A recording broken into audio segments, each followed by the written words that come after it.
Okay, my prologue.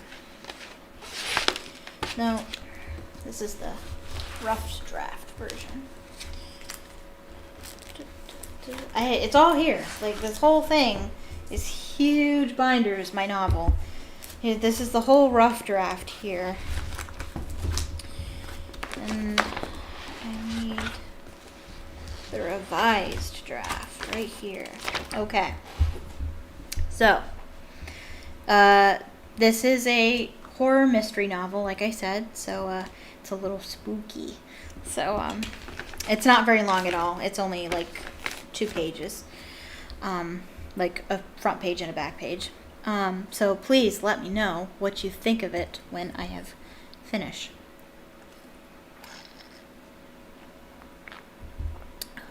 All right. Okay. The novel is called The Woman in White.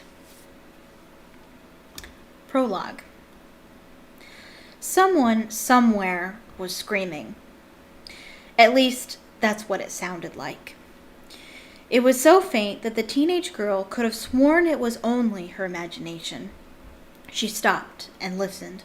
She could not grasp the sound. The young woman sat up in her 4-poster bed, her deep purple comforter in disarray. The stream of moonlight that crept through the gap in her curtains was the only light that interrupted the darkness. A gentle late summer breeze blew in through the open window. The night was quiet, everyone fast asleep except for her. She had been unable to sleep, unable to shake the feeling of dread that crept over her where she lay. She had tossed and turned every night for the past week, continuously awakened by something. First, the sound of banging, then the feeling of a presence in the room watching her as she slept. Now this non-existent screaming. She had tried to investigate the source of these disturbances, but nothing became of it. This was an old house with the occasional creak or two.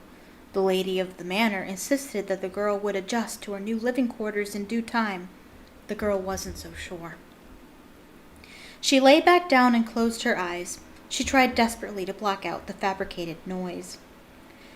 That was when a rustle whispered from the corner of her room. She rose again and peered through the darkness. The girl had a moment of apprehension before reaching for her bedside lamp. A part of her wanted to see what was there, but a part of her really didn't. She turned the knob and light flooded the room. There was nothing there. The girl took a breath. She clicked the light off and shuffled back into her blanket. She was about to shut her eyes again when there was a flash of white in the corner of her eye. She looked.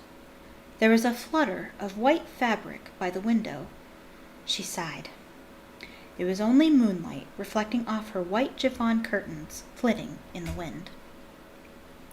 For what seemed like the 100th time, she lay down and tried to sleep. At first, there was nothing. Then another sound of rustling. A gust of cold air brushed against her cheek. The feeling of dread returned to her, and the thought nagged at the back of her mind. Maybe I should look again. She opened her eyes. A young woman stood morosely by the window in a long, tattered, flowing white dress. She was deathly pale and skinny and withered, a skeleton with skin. Her dark, sunken eyes stared at the girl. Her scabbed lips formed an endless stream of words, but no sound came out. No one could look this way and be a living being. The girl fumbled to turn the light back on when the woman in white screamed shrilly. The bulb shattered. Then I woke up. And that's the prologue. Jump right into the action. And also, make sure that the first sentence packs a punch. That's my advice as a writer, if you think that's any good. So the first sentence is the most significant sentence in that Prologue. Also, I've had a similar experience that happens to the girl in that story. Not that similar. Like, I didn't actually see someone in my room, but that feeling that you heard something. Thank you, Julia. That feeling that you hear something. Like, if all is quiet, you hear something in the distance, but it's so quiet that you're not even sure it's real. That happened once when I was a teenager. I had the window open, and I think the power was out. And so, like, there was no fan, there was no TV, there was no nothing. It was completely dead silent, and all I could hear was the outside because it was summertime and it was hot. So I had the window open. I could not shake the feeling that I could hear something. I could hear screaming, but it was so faint that I couldn't, like, I watched a horror movie right before that point, and that was long before I didn't watch horror movies at that time. Horror was scary to me at the time. I thought, I'm going crazy. Like, I thought I heard screaming, like, somewhere, and I thought, oh, I gotta stop watching these horror films, because I felt like I was so sure that I had imagined the screaming. And, like, I think I found out, like, the next day that there was, like, a crime that happened, like, on the other side of the community.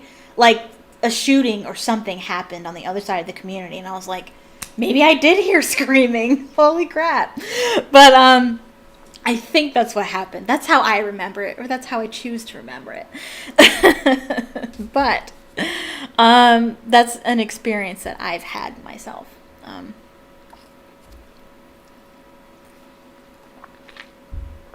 But anyway, yeah. I hope it's good. I don't know. I hope it's good enough to buy, you know, like, it might be good enough to be like, oh, that's nice, but I need it to be good enough to buy, you know, this is my livelihood. I would like to have a beta reader at some point. Well, that's a very fan fiction-y kind of term, beta readers. But I would like somebody to read my story, to just give it a look when it's done. Might have a friend or two read it, see what they think. But anyway, we're reading Harry Potter. That's what we do here.